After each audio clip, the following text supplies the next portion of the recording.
Flat Earth is the most important revelation of our generation, and probably the most important revelation in the last few hundred years, if not of all time. We should feel extremely lucky to be living in such a time where the truth about our world has the opportunity to catch hold or to catch on.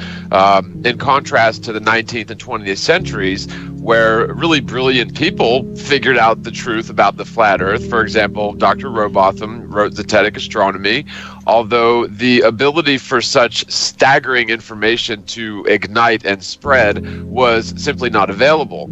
I submit, were the internet around in its current form in the 1860s, we'd be over 150 years into flat Earth natural science, and who knows what sort of utopian world we'd be living in.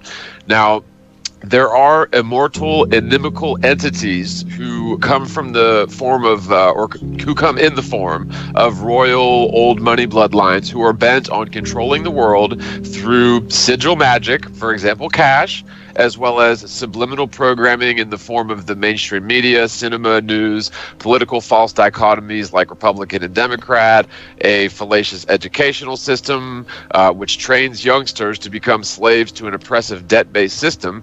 Let's not forget scientism, which has convinced the entire world the most absurd postulation, which involves the world being a spinning sphere in space.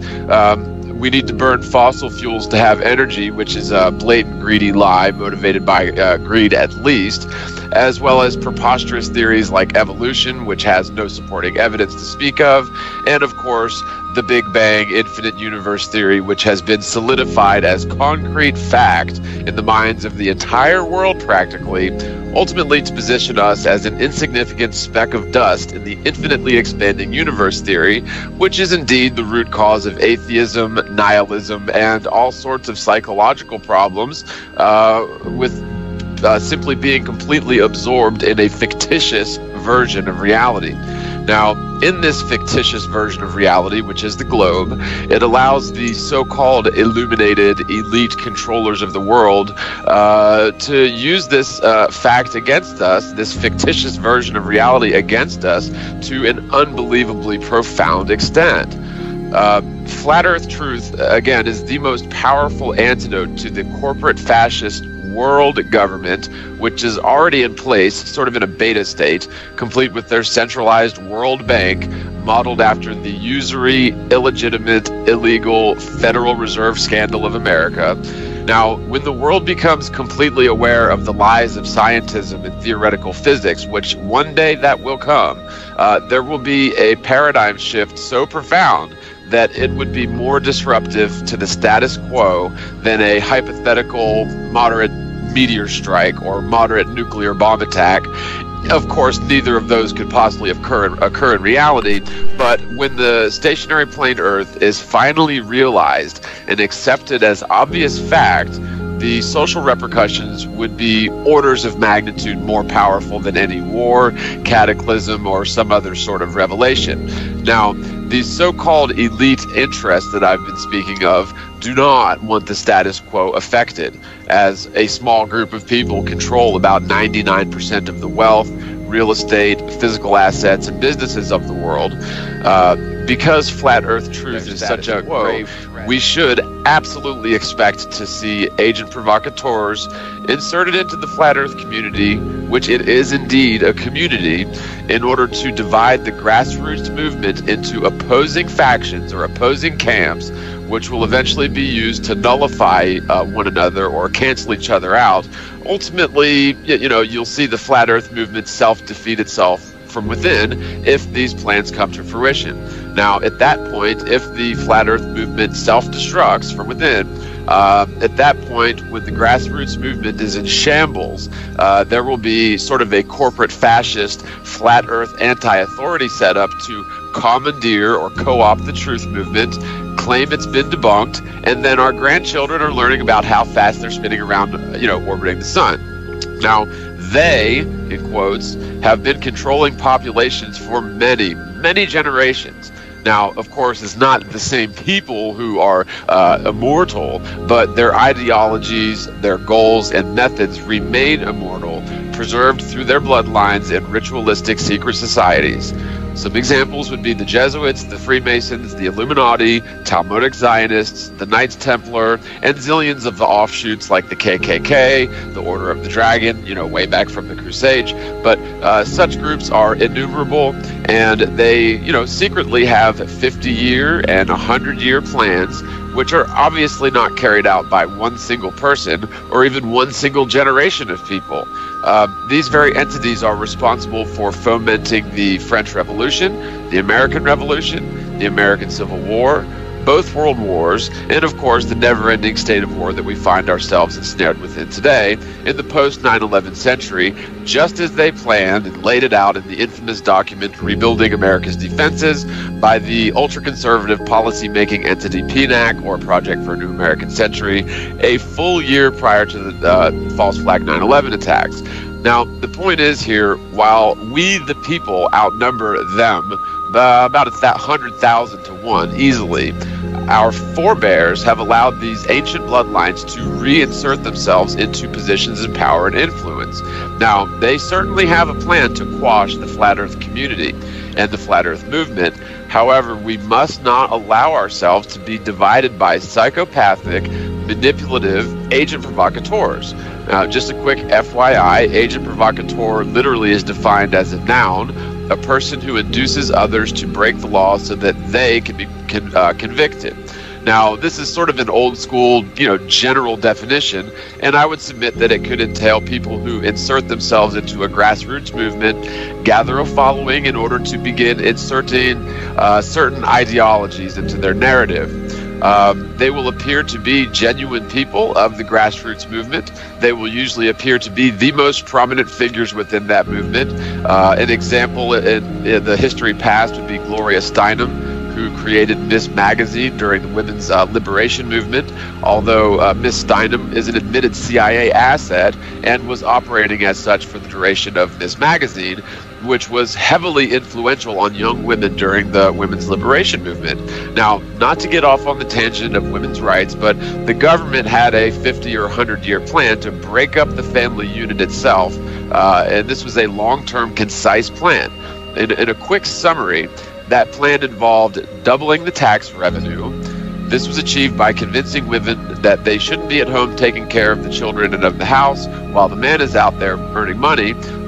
They were convinced somehow to want to work, which I agree. Everybody should have a choice and a right to work regardless of gender.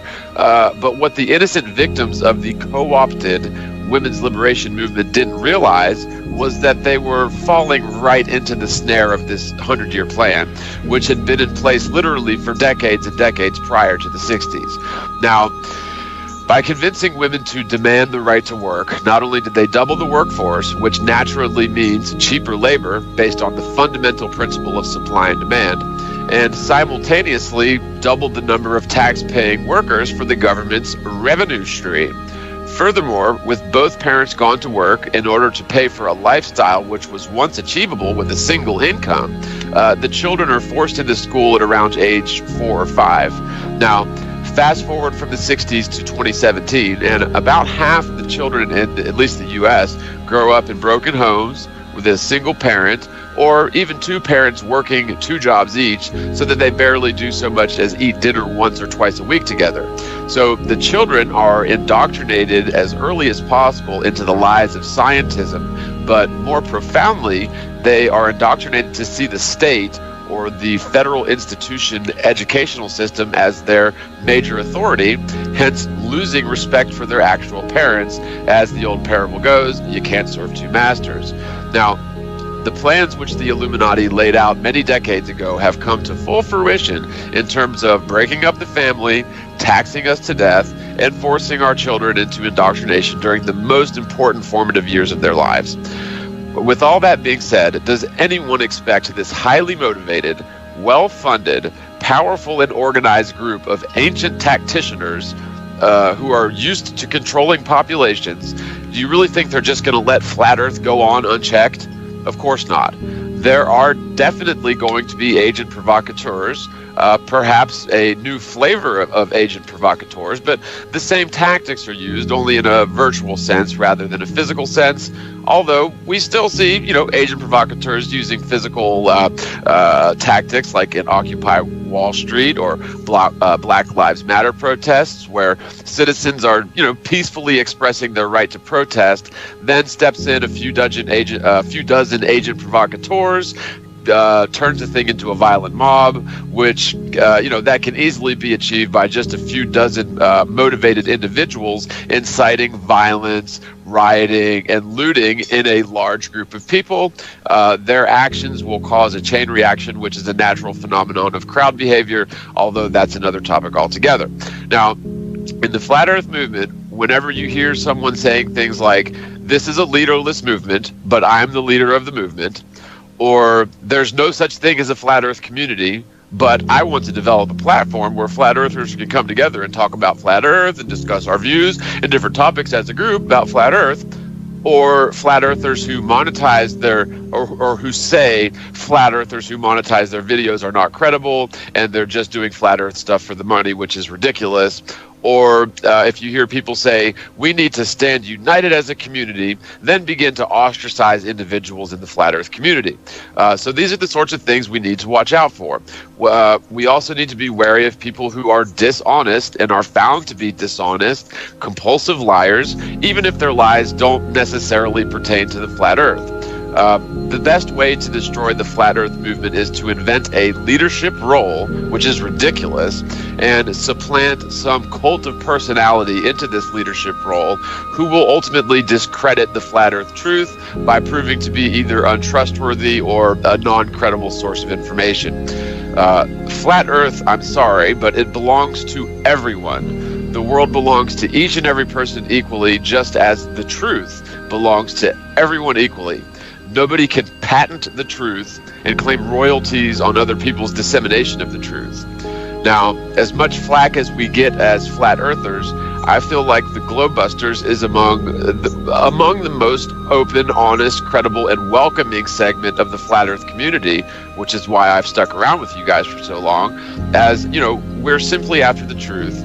We want to hear everyone's thoughts, views, and opinions, even if we don't necessarily agree with them all the time. We can all stand on common ground, literally common ground at least, that the world is not a spinning sphere. Now, that is the main differentiation between Flat Earthers and everyone else. Sure, within the Flat Earth cross-section of the population, we're going to have disagreements. We're going to have debates, talks, and maybe even play the role of devil's advocate to help our fellow Flat Earthers hone their arguments. One thing we will never do, or I will never do personally, is ostracize fellow Flat Earthers because I disagree with them on menial issues. We may argue, and the arguments may get heated, even hypothetically, but at the end of the day, we're all on the same team here. Anyone who has the gumption to come out in public and stand up for what they know to be right, in spite of the personal adverse repercussions, will always be held in a special regard, in my opinion. We definitely need to stand unified, however, on common ground, lest we be divided and conquered, which is the oldest and most effective method in the playbook of our adversary, who represents deception, evil, and disharmony. In order to fight against this adversary, we must stand together as one unit, and we simply cannot fight evil with evil. We cannot fight fire with fire, and you cannot fight disharmony with disharmony.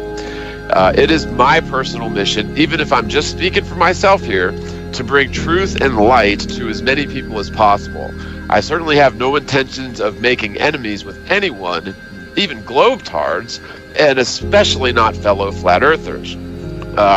With that being said, we really must watch out for people claiming to be Flat Earthers, yet continuously driving wedges between segments of the Flat Earth community, and then scoff at the idea of a Flat Earth community.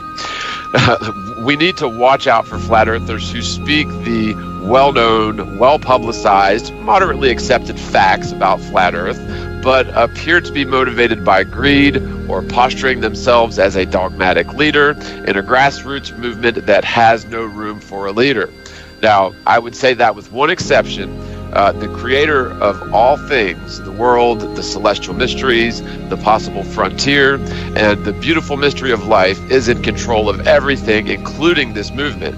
Now, whether you adhere to Scripture or not, certainly no one can deny that the greatest deception of all time known to us is being revealed to the world before our very eyes.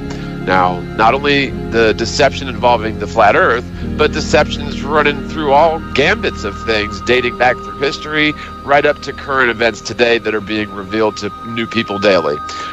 This truth movement is strong, but it does have its weaknesses, and the weaknesses appear to involve the egos of people who claim leadership status of the community, or those who claim that there is no community, yet claim leadership status over the congregation of flat earthers who are, congregating around them. Well, I don't know what you would call that other than a community, but some of these flat earthers behave more like globe earth minions than they do flat earth truthers. At the end of the day, we can only win this battle with love, truth, and light. Everything else is playing the adversary's game, which you will never win. The only way to win a game of evil, deception, and disharmony is to not play the game and to use light, harmony, and righteousness. Thank you. It's flat. It's flat. That's worth reporting. Thanks so much for watching. I hope you enjoyed this video presentation. If you did, please subscribe to my YouTube channel, like the video, and share it on your favorite social media sites. There's a lot more to come, so stay tuned and we'll see you back next time.